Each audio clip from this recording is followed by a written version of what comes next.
Olá, eu sou Paulo Clias e nós estamos em mais uma das nossas colunas semanais de vídeo para tratar de assuntos da economia do nosso país.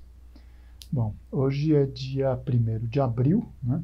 E a gente não poderia deixar de mencionar a triste e trágica coincidência, né, entre 57 anos do golpe militar de 1964 e as tentativas que o presidente Bolsonaro continua estabelecendo de implantar um regime autoritário, tá certo, por meio de um autogolpe ou outros mecanismos de ruptura da ordem constitucional, né, e de apelo, né, às altas camadas da oficialidade das Forças Armadas para sustentarem um regime ditatorial.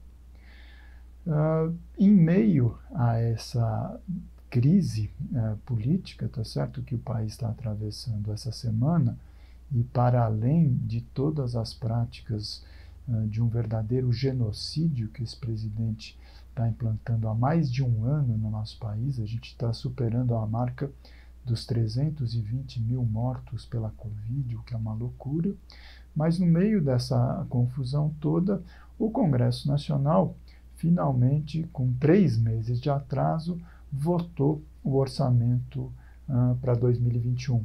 A obrigação do Legislativo era ter votado isso até o dia 31 de dezembro, mas a crise política e outros fatores impediram que essa decisão fosse tomada no tempo que a Constituição estabelece.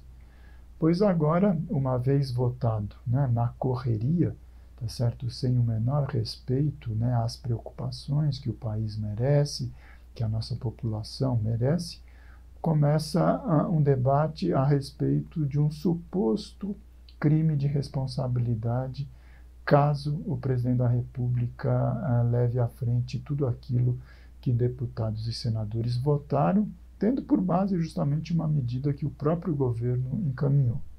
E qual é o problema?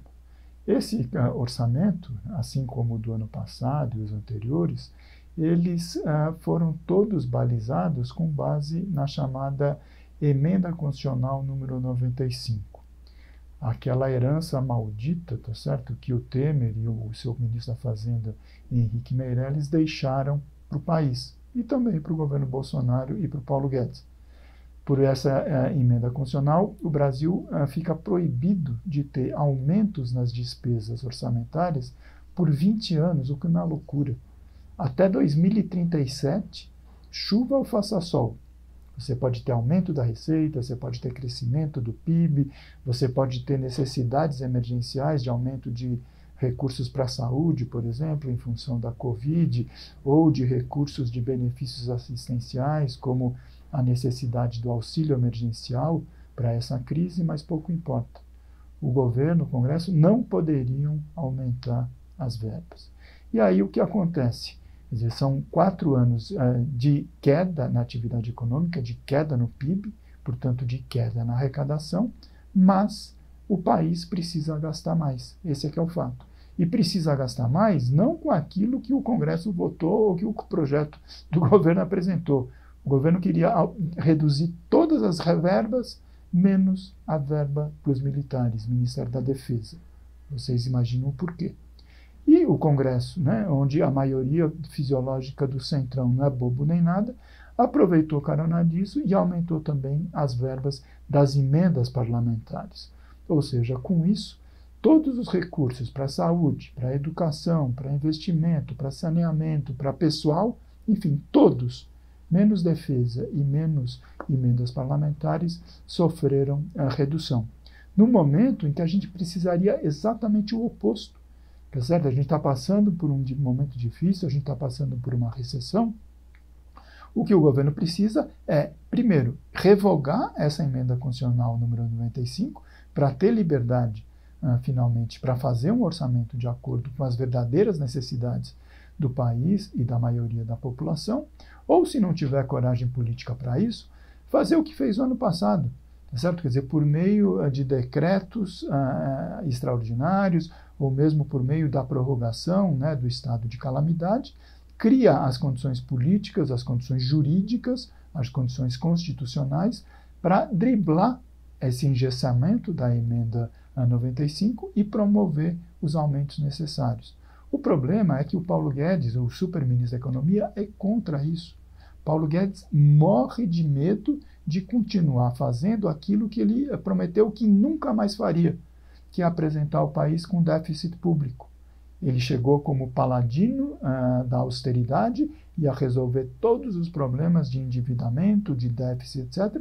E, pelo contrário, quando estava um déficit anual nas contas da União por volta de 100 bilhões, né, ele dizia que o país estava quebrado, que o país ia se arrebentar. Pois esses valores chegaram a 600 bilhões no ano passado e o Brasil não quebrou, gente. O país não está quebrado. Isso que a gente precisa dizer com todas as letras. Portanto, cabe ao Congresso Nacional restabelecer o orçamento para o ano que vem, priorizando verbas e aumentando verbas para tudo aquilo que nós necessitamos com urgência. Todas as áreas sociais, e em especial a área da saúde e a área da assistência. Por quê? Porque para derrotar o vírus, para escaparmos da pandemia, está mais do que provado que o caminho é, primeiro, vacina para todos, urgente, que o Bolsonaro subestimou e impediu que se desenvolvesse, e segundo, um auxílio emergencial de R$600 para todos até o fim da pandemia. E para isso, é verdade, precisamos ter previsão orçamentária. Por isso, cabe ao Congresso rever o orçamento e estabelecer as condições para que esses recursos se destinem e cheguem na ponta para a maioria da nossa população.